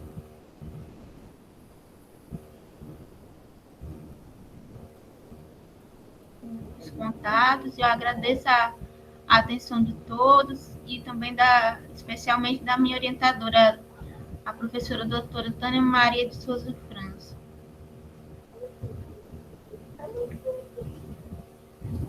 Ok. É bom ter o Pronto. professor Marcos aí, né? Como ele disse, né? Navegando entre as salas. Eu vou agora sair, porque eu vou ter que sair da sala e resolver uma outra questão, me permite. Ainda bem que eu entrei na sala. Eu sou o homem flutuante. Muito obrigada, professor Marcos. Muito obrigada. Ele fica flutuando entre as salas. Isso mesmo. Obrigada, professor. Ainda bem que o senhor passou por nada. Obrigada, Amandinha. Obrigado. Ele tem poderes, Amanda, ele tem poderes. É. Eu tô brinquedo, viu? Ótimo. É meio bruxo. Gilson, é você, né? Gilson agora. Vamos ter um bom espaço para discussão aí. Bom dia, bom dia. Muito obrigado, né? Que sessão incrível, né? Quanta coisa boa, né, que está acontecendo. É bom para a alma, né? A gente ver esses trabalhos e participar dessa comunidade, né? Realmente um encontro incrível. Bem, meu trabalho, minha apresentação, deixa eu me apresentar rapidamente. Eu sou professor do Departamento de Cinema, Rádio e TV, na Escola de Comunicações e Artes da USP, a ECA, né, o CTR da ECA, e também professor no programa de pós-graduação interdisciplinar Humanidades, Direitos e Outras Legitimidades, que é na famosa FEFELESH, né, ou Faculdade de Filosofia, Letras e Ciências Humanas. Então tem um pé na ECA, um pé na FEFELESH, e comecei um projeto lá no final do século XX, né, um pouquinho, já estava acabando o século, e o Instituto de Estudos Avançados da USP abriu um concurso para professor visitante, para pesquisas que abordassem de uma perspectiva interdisciplinar, um negócio que estava surgindo na época, chamado internet. Então, isso foi em 98, 99, né? E eu já vinha trabalhando com internet desde o começo da internet. Tudo isso para dizer que eu estou bem velhinho, né? Mas, finalmente, eu apresentei uma proposta nesse concurso do IEA, que foi selecionada, de criar um projeto aí, na verdade é um projeto de pesquisa, mas também de intervenção, que eu dei o nome fantasia de Cidade do Conhecimento. Foi aprovado nesse concurso de 99, 2000 a gente começou a trabalhar. Então estamos realmente aí já há 21 anos na estrada, fazendo projetos, eventos, enfim, muita coisa. Não dá nem para resumir, né? 21 anos, sobrevivemos a várias intempéries e ciclos aí. Claro que a USP te dá toda uma retaguarda, ela atrapalha muito, mas ela também ajuda muito, né? E mais ou menos a partir de 2009, 2010, é que realmente eu comecei a deslocar e a concentrar o foco do projeto na questão dos games, né? É um projeto Cidade do Conhecimento desde o início muito voltado justamente para a internet, para entender e intervir nessa ordem digital, ou desordem digital que surgia no final do século passado. E a gente está, Instituto de Estudos Avançados, tem que ficar de olho. Eu também tinha um filho, né, pequeno, eu também sou da época do fliperama e tal.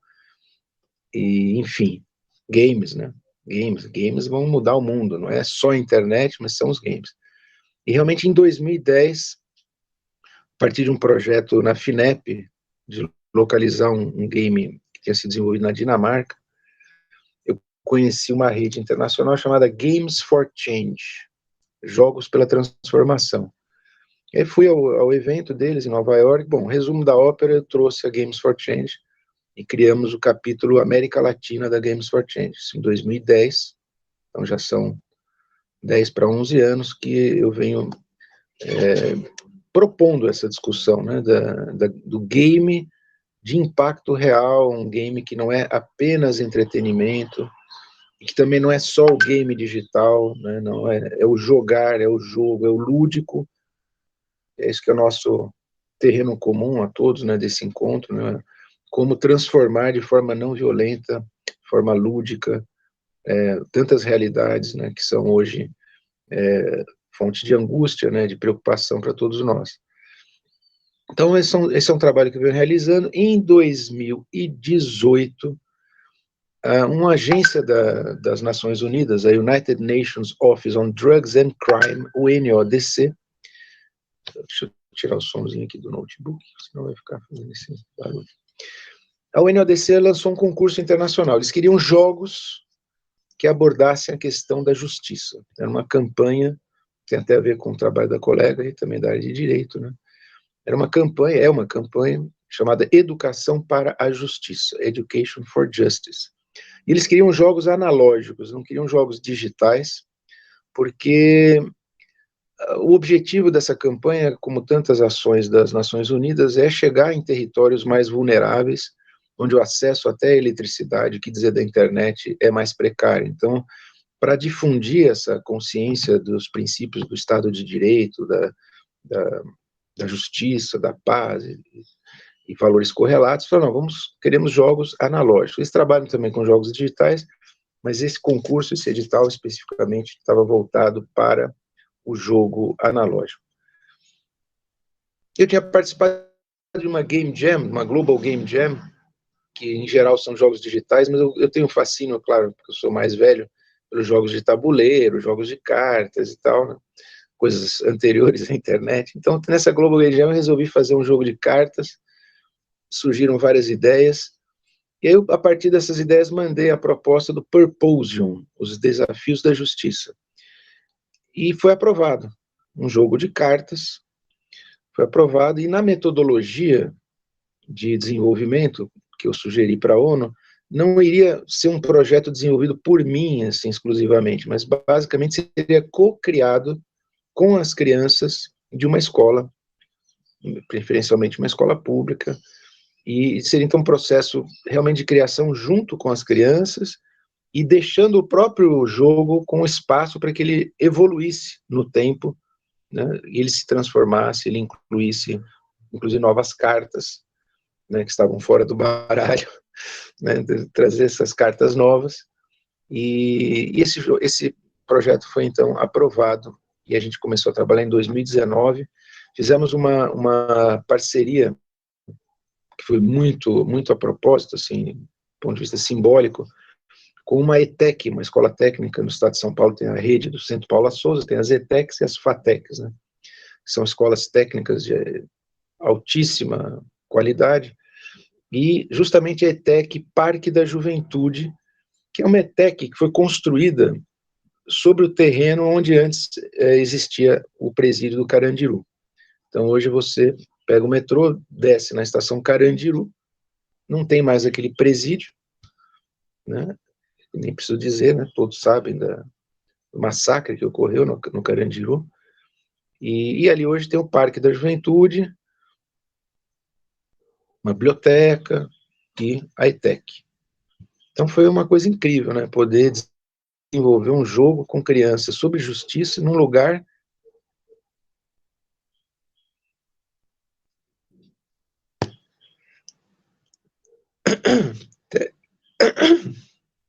até me emociono. Incrível, incrível.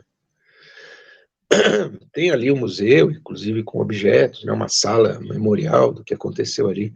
E a gente passou um ano desenvolvendo isso com as crianças. Foi um projeto muito, muito intenso, muito, muito forte, né? Poder estar naquele espaço desenvolver esse jogo.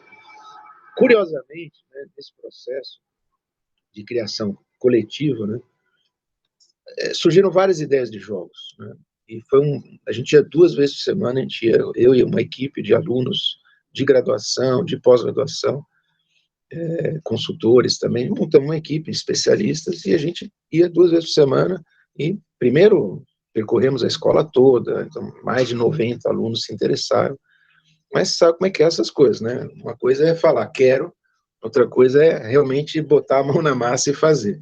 Então, naturalmente, também foi ocorrendo uma depuração. No começo tinha 2 grupos, um de segundas e quartas, outro de terça e quinta, ia todo dia para a escola, dividimos em 2 grupos e tal, até que foi, né, funilando, foram ficando aqueles mais comprometidos, mais interessados, chegamos a 3 ideias de jogos diferentes, e eu falei, gente, não adianta 3 ideias, a gente tem que chegar em uma ideia, porque é um jogo que foi contratado pela ONU, a gente tem que chegar nesse jogo.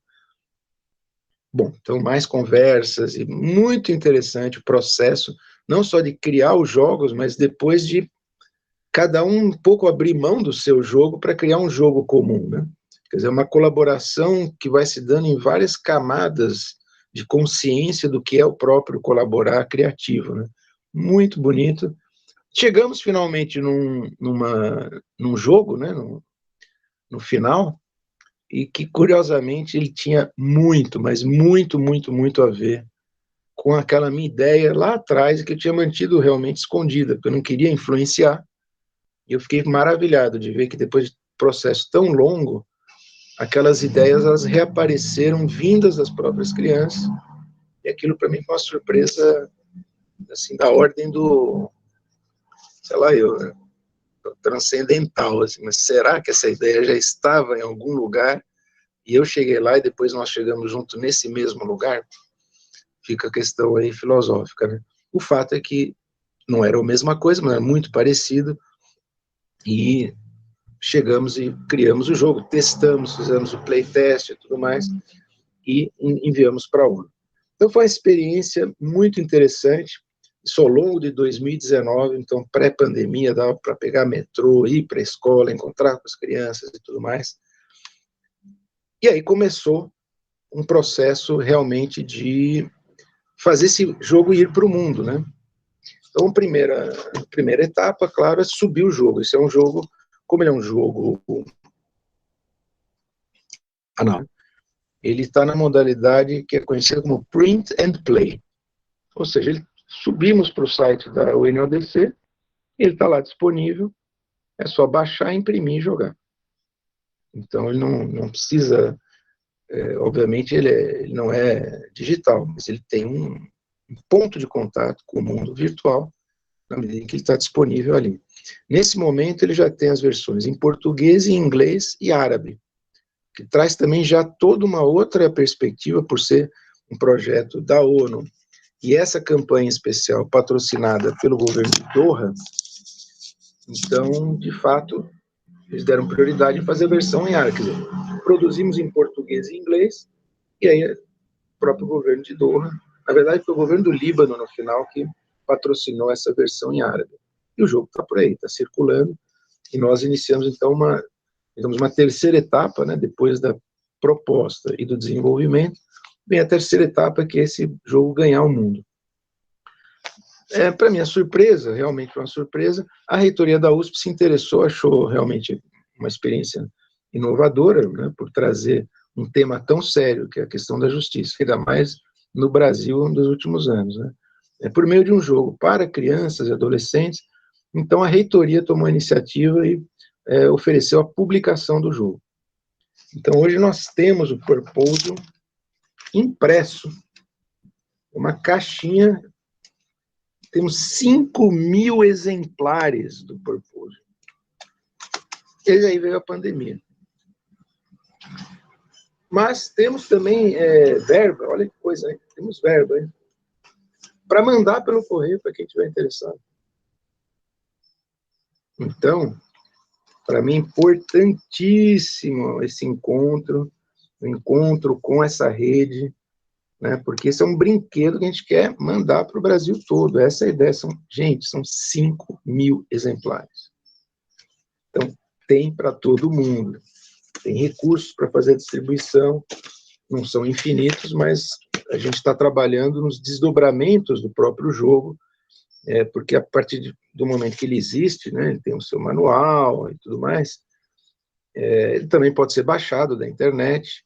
Nossa, quero muito mandar para o sertão pernambucano, com certeza, né? Quero que acabe logo essa pandemia, eu vou fazer a caravana do jogo, vou pegar sei lá o quê, um ônibus, o que tiver, e vou jogando pelo Brasil, porque vai surgir coisas muito interessantes.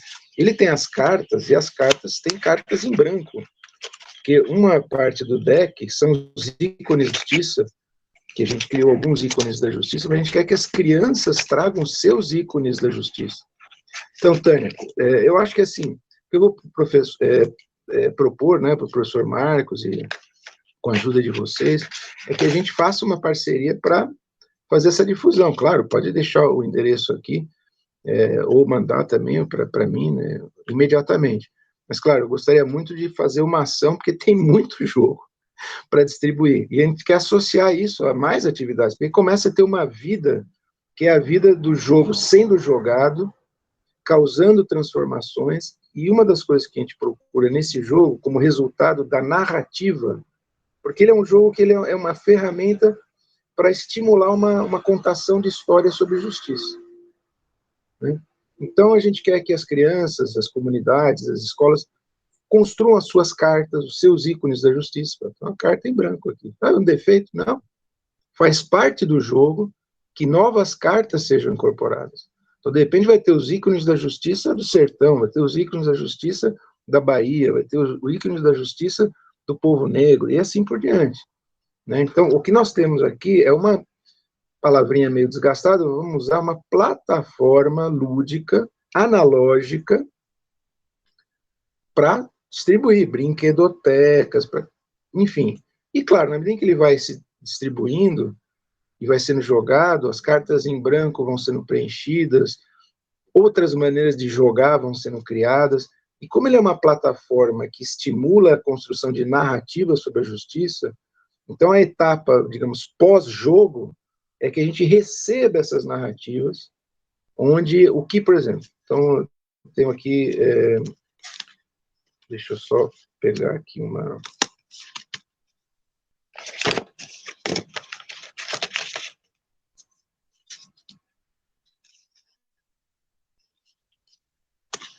Então, por exemplo, sorteei aqui uma carta. Esse é um desafio da justiça. Espécies, cobrindo aqui, espécies em extinção. Então, a narrativa do jogo é que nós estamos num futuro muito longínquo, onde o ser humano ele já quer ir além do sistema solar, mas ele não consegue, ele não será bem-sucedido nessa expansão cósmica se ele não resolver primeiro as questões da justiça no sistema solar. Então, os jogadores, eles representam planetas no sistema solar, onde cada planeta tem a sua energia, tem a sua força, tem a sua, né? Um é mais para força, outro para inteligência, enfim, a gente associou toda uma simbologia aos planetas. Então, as crianças se organizam como, digamos assim, os governantes, né, os administradores desses planetas com essas características, e elas têm que negociar alianças entre os planetas para enfrentar esses problemas. Extinção de espécies, outro que está aqui, ó, fake news.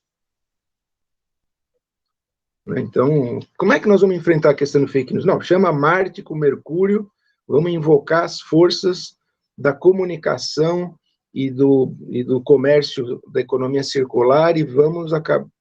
Eles vão ter que mobilizar repertórios, né, e dialogar e propor soluções. E essas soluções serão votadas por esse conselho interplanetário, e só termina, né, se todo mundo entrar em consenso quanto às soluções.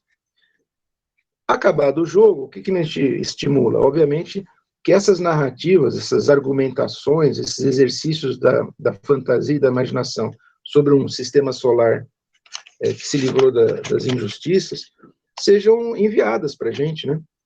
Como narrativas. Pode ser Pode ser olha, nós pegamos extinção das espécies, fake news e violência de gênero.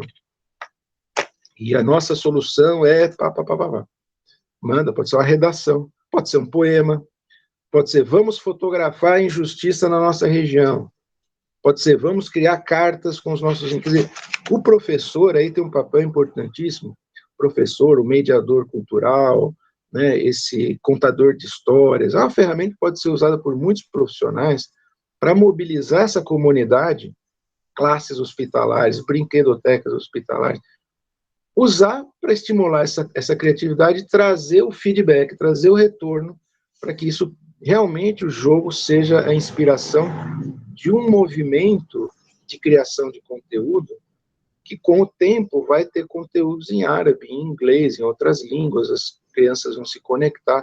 É um processo lento, claro, não é que é uma coisa que apareceu no Facebook e teve 10 milhões de likes. Não é assim.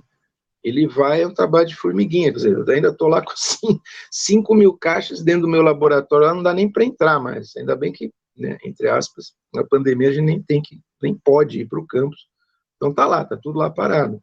Mas nós já temos recursos também da reitoria para fazer essa distribuição pelo correio. Então, meu desafio agora é um desafio de logística, principalmente, mas não só, porque na medida em que ele vai sendo distribuído, vai emergir uma comunidade de jogadores, de jogadoras, de mediadores, que vai trazer um retorno, que vai inventar novas maneiras de jogar, que vai criar novas cartas, que vai criar peça de teatro, mini documentários em celular, música, poesia, qualquer forma de expressão que traduza um propósito, né, que é o purpose. Qual é o propósito? É a justiça, são os desafios da justiça. Fazendo esse jogo, nesse processo todo, e vivenciando o que a gente vivencia no Brasil, acho que só quem não tem a menor sensibilidade não concluiu ainda que sem justiça nós não vamos a lugar nenhum. Ao contrário, a gente fica só voltando para as etapas mais violentas, né, da própria existência individual e social, porque a justiça ela é uma conquista civilizatória, ela é uma conquista espiritual, porque não é uma justiça só dos homens, é uma justiça cósmica. E o jogo tem essa capacidade, digamos assim, esse potencial de criar o que a gente está chamando de uma espécie de... um ritual, né? É uma espécie de... uma ritualização tácita. O lúdico ele não é só a brincadeira e tudo que a gente estuda sobre isso. De fato, existe essa discussão sobre até mesmo o impacto existencial do jogar e a sua ritualidade, né?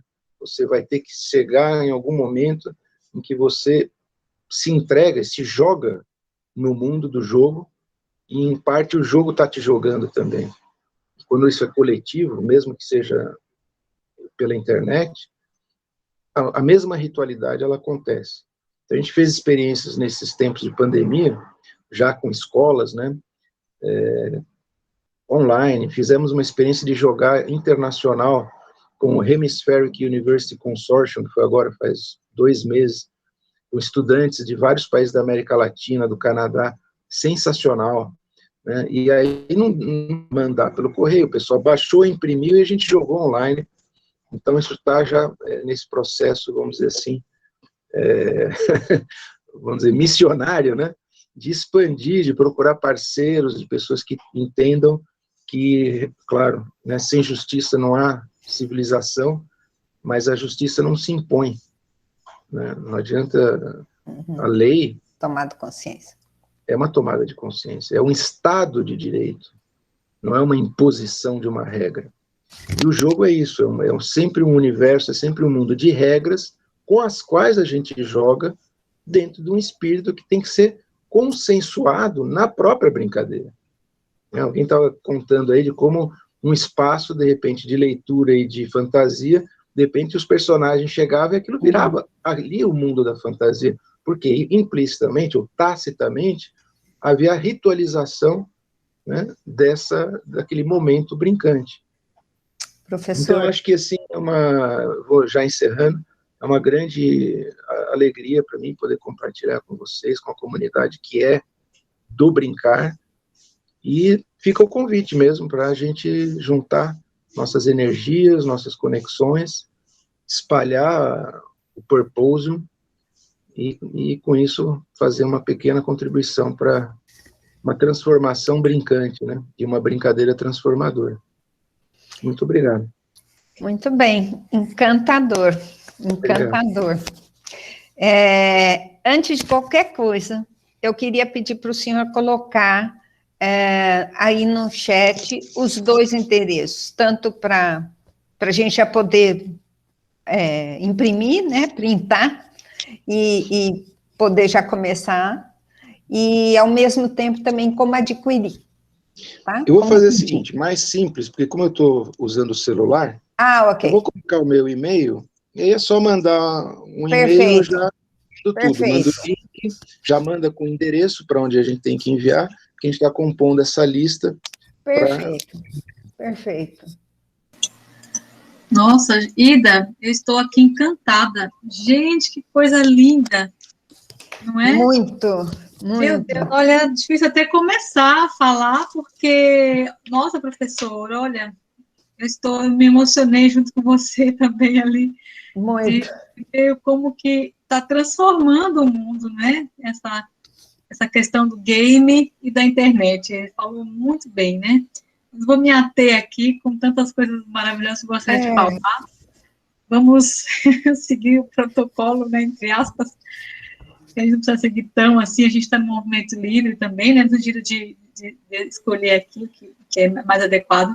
Mas, Ida, eu acho que o nosso tempo realmente está muito curto, mas eu penso que é muito importante, que pode ser que alguém aqui, que é um momento de aprendizagem, né, tenha alguma pergunta para fazer, e eu acho bacana que essa pergunta seja feita para que a gente possa fazer as nossas considerações e finalizar. Pois não, acho perfeita. Eu quero fazer uma pergunta, posso? Tinha certeza.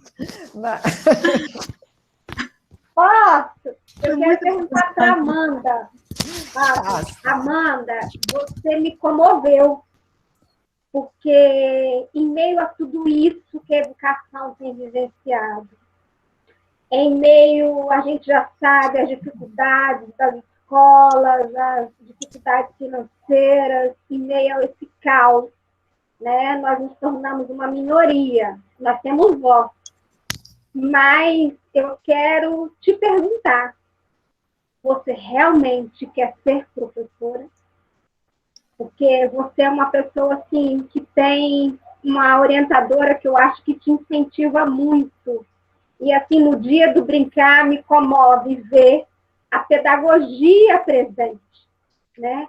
Porque é bonito demais, gente, ver uma estudante de pedagogia em pleno caos que nós estamos vivendo, querer ser professora com essa paixão toda. Então, eu estou aqui encantada.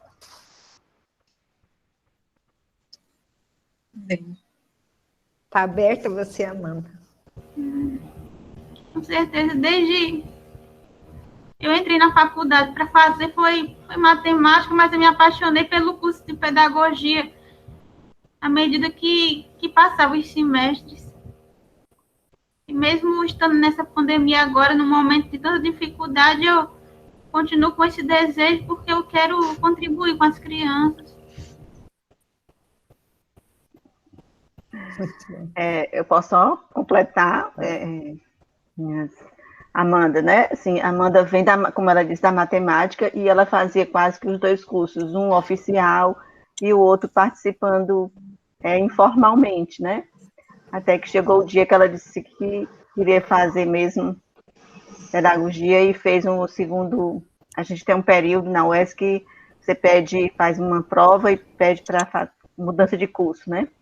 E aí hoje ela está, né, na pedagogia, fazendo, como vocês viram, que ela gosta, estreando aqui nesse espaço, né? Eu acho isso muito importante, participando desse projeto que a gente tem de extensão, que é o da Brinquedoteca. Fico feliz também. Muito bom. Agora o desafio, hein, Aida?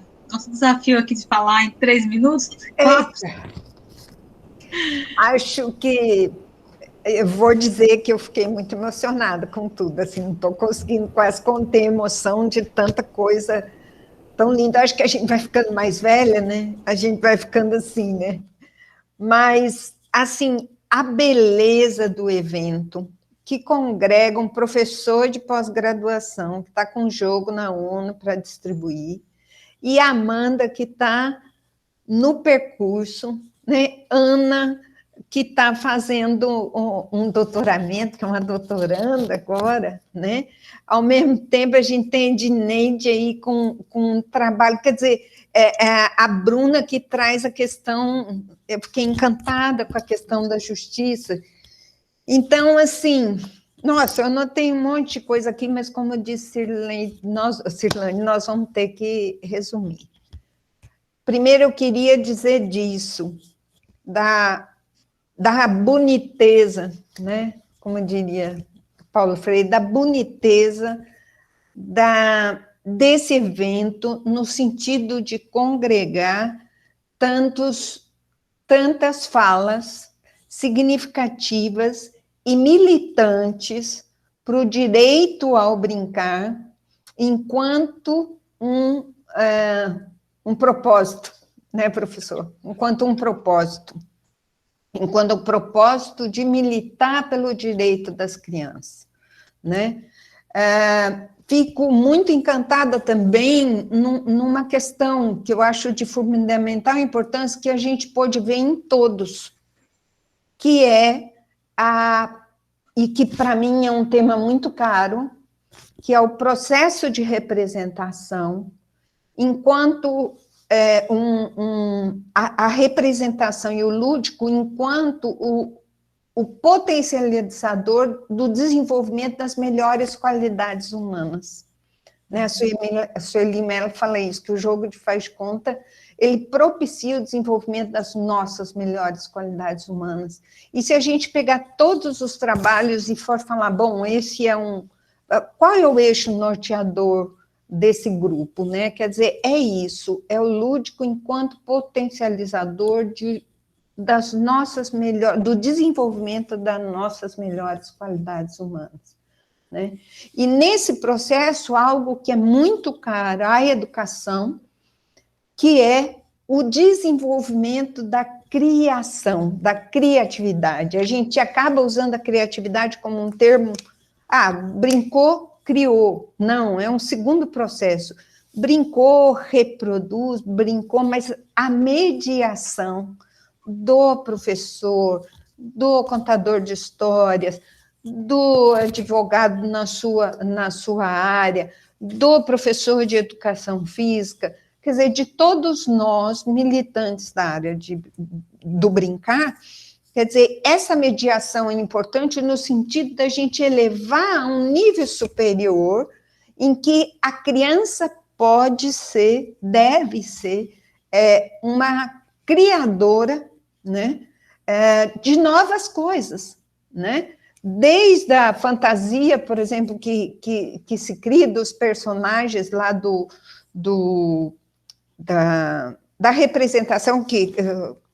Agora eu tenho um monte aqui, mas não vou falar, mas da contação de histórias, né? Desde os personagens que a criança vai assumindo e vai tomando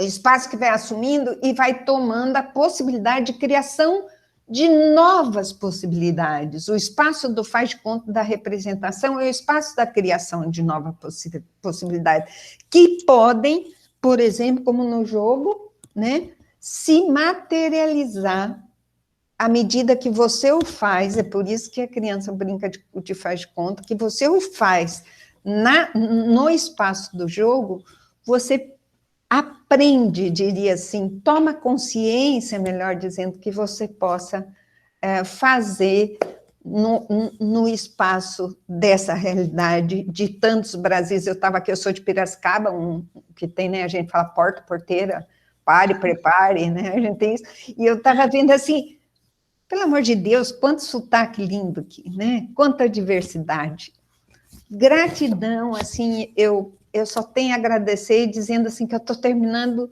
extasiada, professor, Quero o seu jogo. Pelo menos uns 3. Assim. Bora lá, me manda. Vamos fazer. Eu vou, então, Um fazer... e-mail, diz quantos cachorros botar no correio. Tá bom, fechou. Vou pegar essa maravilha, né? Vou, então, fazer as minhas considerações para a gente finalizar, que já estão nos chamando na outra banca lá. Sim. Mas eu vou, como a professora Aida trouxe, assim, tão ricamente, né, sintetizou, assim, de uma forma tão incrível, tão maravilhosa, eu vou só sinalizar aqui individualmente, já que ela fez a parte mais difícil, que foi sintetizar tudo. Eu quero só chamar a atenção para alguns pontos, assim, bem rapidamente, né, para o trabalho dos dados dos sentimentos do Wilson. Wilson, que trabalho incrível que você fez, né, de trazer à tona de dados do sentimento, já me chamou a atenção pelo nome, né, dados do sentimento, pela percepção, emoção, essas questões aí, né, que estão o tempo todo presentes nas nossas vísceras, na nossa relação com o mundo. É incrível e que bom que você teve esse despertar, né? Sendo aí aluno da psicopedagogia, vai ser muito útil para você esses dados que você vai observar nos seus clientes, e você vai poder realmente qualificar ainda mais o seu trabalho. Então, muito interessante mesmo. Parabéns. A Ana, né, sempre trazendo coisas interessantes, maravilhosas, mas me chamou a atenção, Ana, a tua frase sobre prateleiras vazias, mas brinquedotecas funcionando. Esse realmente é um desafio muito grande, sabe? E a gente vê, assim, que é aquela coisa, sabe, gente? O professor Gilson, ele falou algo assim, que o impacto existencial, sabe? E quando a gente entra nesse mundo do brincar, parece que a gente não consegue sair mais, porque a gente descobre o quanto é incrível isso, o quanto isso é um impacto, pode ser e é um impacto existencial, e pode mudar o mundo, gente. A gente está fazendo uma atividade aqui que pode mudar o mundo, eu acredito plenamente nisso. Então, parabéns, Ana, viu, um trabalho incrível. A Bruna, né, a doutora Bruna, que aí, junto com a Ana e o doutor Irã, né, que, aliás, eu tenho uma vontade de conhecê-lo, viu, Ana, porque é da mesma universidade que eu, e eu não o conheço. Falando do direito de brincar, Brunella, eu queria só te dizer uma coisa, que o seu trabalho é tão precioso, que, inclusive, no artigo 31 da Convenção dos Direitos da Criança, que trata especificamente do direito de brincar, lá também mostra o quanto que esses direitos estão sendo negligenciados, né? Então, tem uma lista de direitos que estão sendo negligenciados, e você começou essa conversação dizendo que você estava meio distante, que você, como se fosse algo atípico, o direito de participar. Na verdade, você é muito bem-vinda, e nós precisamos de mais advogados para defender o direito de brincar de uma forma mais legal do ponto de vista da legislação mesmo, né? Então, nós precisamos de mais advogados. Inclusive, enfim, né, meu marido também e a gente tem aí uns planos de trazer coisas interessantes para poder realmente colaborar com essa relação. Depois aqui, a professora Edneide, que também, né, a professora Edneide, contar história é algo assim, já por natureza, fantástico, né? Eu sou suspeita para falar, porque eu sou apaixonada, não sei contar história, mas amo ouvir história, e incentivo os meus estudantes a contarem história em hospitais, em centros de referência, em casas de repouso, e nos locais onde as pessoas precisam de esperança, de vida, precisam, sabe, dessa sensibilidade, precisam mergulhar nesse movimento que a história nos faz mergulhar. E trabalhar, caminhar a relação da história com a leitura é algo, assim, fantástico, e, né, você trouxe exemplos, assim, maravilhosos de como isso pode realmente se tornar um projeto real e eficaz nas relações aí de leitura, de escrita, o quanto que isso realmente você viu, incentivou e vai realmente incentivar cada vez mais. É um projeto incrível, parabéns, assim, fiquei encantada mesmo, já com vontade de ouvir histórias ali, porque ela é mágica, né, ela realmente é capaz de mobilizar as emoções e transformar as pessoas, né. E a Amanda e a Tânia, nossa, a Ana já falou tudo que eu queria falar, foi incrível, assim, essa ideia de trabalhar o brincar para mediar a inclusão, né, gente, isso é tão importante, inclusive, né, na própria história da brinquedoteca, se a gente pegar lá no comecinho, a gente vai observar que a brinquedoteca, ela surgiu, uma das suas facetas, né, digamos assim, surgiu justamente em função das crianças que precisavam de um apoio diferencial, e aí essas crianças elas foram atendidas. Foi um trabalho lindo, inclusive essa história está contada em um dos meus livros, mas também tem em vários outros também, que vale a pena observar, né, que vocês trataram aí da origem do brincar dentro dessa possibilidade de inclusão. Então, é maravilhoso, né? Usei o brincar muito nas casas André Luiz, né, em outros espaços de brincar que havia em São Paulo, enfim. Então, é o caminho, é o caminho. Eu sou terapeuta, fui, né, porque agora eu sou só professora universitária, mas há 20 anos trabalhando, e eu nunca vi nenhuma terapia para trabalhar com crianças, inclusive, nem mesmo que seja de inclusão, com crianças que não envolvam brincar. E nenhum outro tratamento, enfim, que não envolva brincar. Então, brincar tem um potencial incrível, incrível mesmo, né?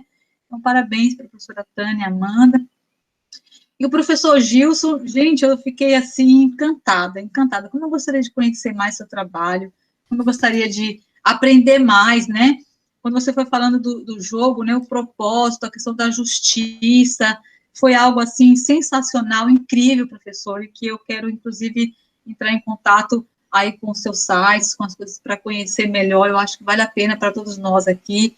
Eu penso que essa conexão aí com esse evento, com o professor Marcos, que é uma referência também nessa área, né, com vários outros pesquisadores que estão aqui, que são referências nessa área dos games, realmente foi, o teu trabalho foi, assim, fiquei grata por fazer parte dessa mesa e por aprender tanto com vocês e por me fazer ter esse desejo incrível, né, de poder conhecer mais, saber que o teu jogo, professor Gilson, ele está impactando realmente, como você falou, na existência humana.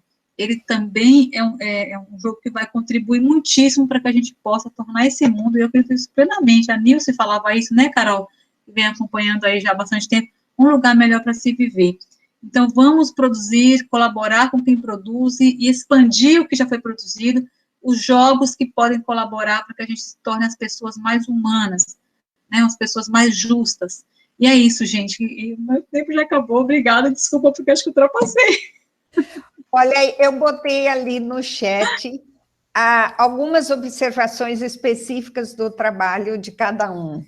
E porque eu falei do geral, mas eu tinha pontuado coisas aqui, deixei aí para vocês. Muito obrigado. Tem que partir para outra sala. Silânia, um prazerzão. Tomara a gente se encontre por aí. Um abraço. Beijo. Obrigada, gente. Tudo de bom, viu? Obrigada. Maravilha. Parabéns a todos e a todas. Muito obrigada também. Muito obrigada pelo espaço. Um abraço a todos. Saiu alimentada aqui hoje. Obrigada a todos. Obrigada a todos.